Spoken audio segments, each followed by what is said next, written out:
Hey, what's up guys, this is Valcamera from Dreamlight.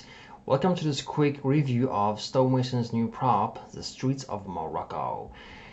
Gorgeous looking prop, and I wanted to just load it inside DAZ Studio and give you a quick tour of how it looks, how it performs, and really, if this is something you should get or not. So there is a quick render here that kind of showcases the this is just gorgeous. I mean, Stonemason is such a talented modeler and texture artist, right? So here's a quick layout. Love this, so you can see the scope and size of it. So let's go ahead and load it inside DAZ Studio. So the thing is, regardless if you're gonna be using this in DAZ Studio or not, this prop has an OBJ version. So after you purchase it and in your orders page, you can see that it has the DAZ Studio native format and OBJ as well. So it will load in any software out there.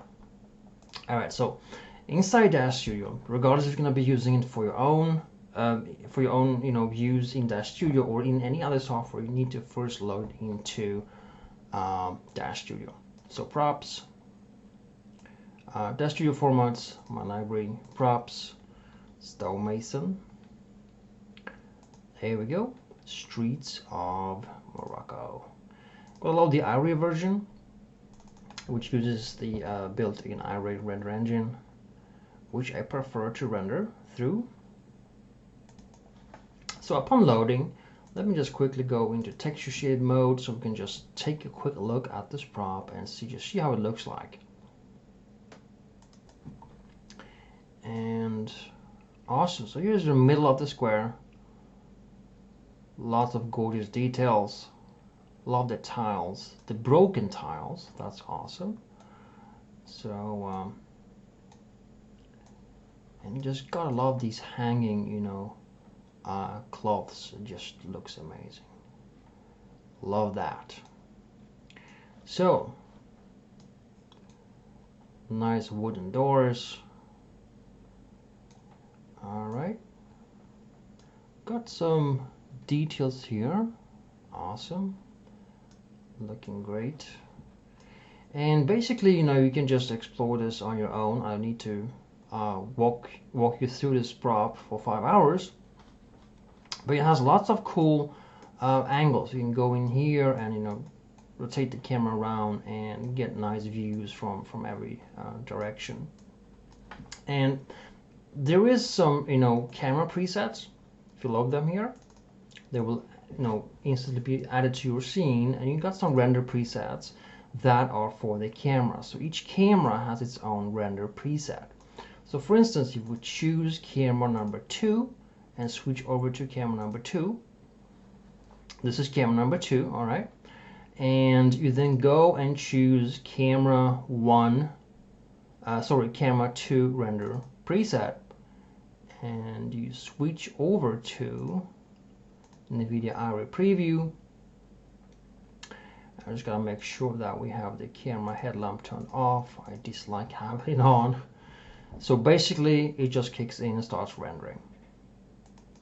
So this render preset, or all the render presets, they use the NVIDIA Iray Sun and Sky function. The one you have here in the environment tab, where you enter the latitude, longitude, day, time, and so forth. They are customized for each and one of the camera angles. All right. So if you choose a different angle, like number 5, let's say number 5, or let's choose some other angle, number 3. Okay. So you go ahead and choose Iray 3. That then changes and is applied correctly to this particular view of the crop.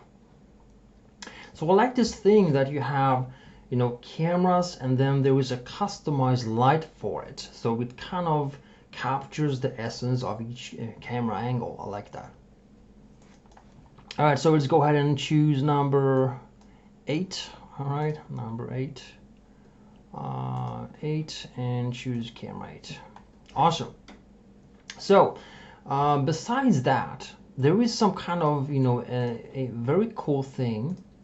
If you expand this at the bottom, there is something called, let me just scroll down all the way to the bottom, atmosphere, right? It kind of adds this haze or foggish look and feel throughout this entire scene.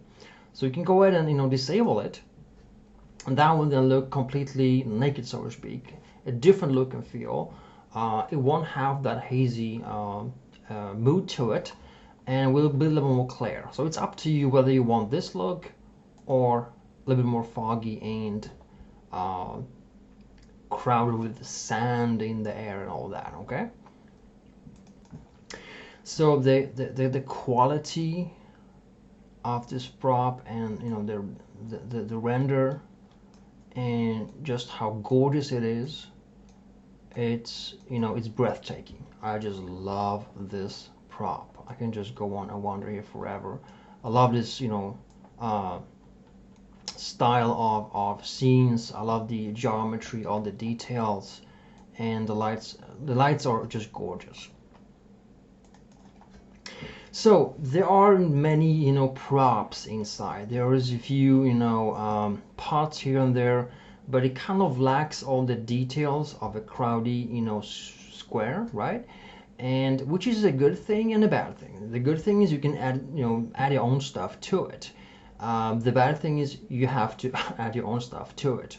Now,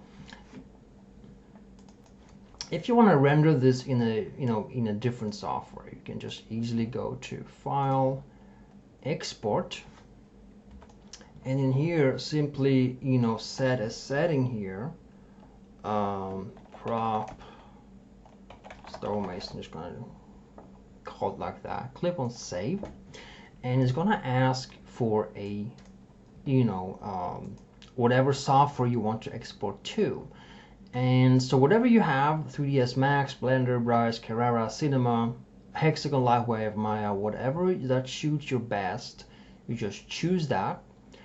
I always collect maps and write material library on top of it, and you click on Accept. That will then export the geometry and also place all the textures, and you're left with an OBJ version in this case. There are other formats to export. For instance, you can choose Collada, BVH, Poser file, and Autodesk FBX if you're using 3D Max. So there's a few things you can use here. Awesome. So what do I like about the scene? It's gorgeous. It's well worth its price. It's gorgeous, very, very detailed. But however, like I said, it lacks some kind of additional stuff right in the middle of the scene.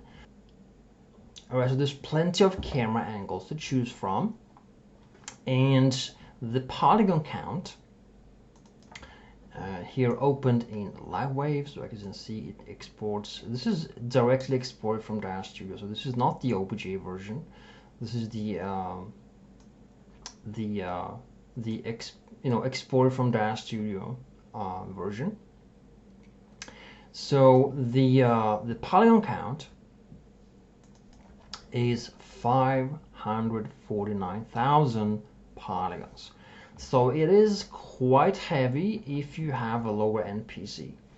I wouldn't suggest, if you have a lower end PC, to use more than 300, maybe 350 tops. So this is a little bit polygon heavy, but on the other hand, it's very, very detailed. And texture wise, it uses textures that are 2K. Alright, 2K, mostly 2K, and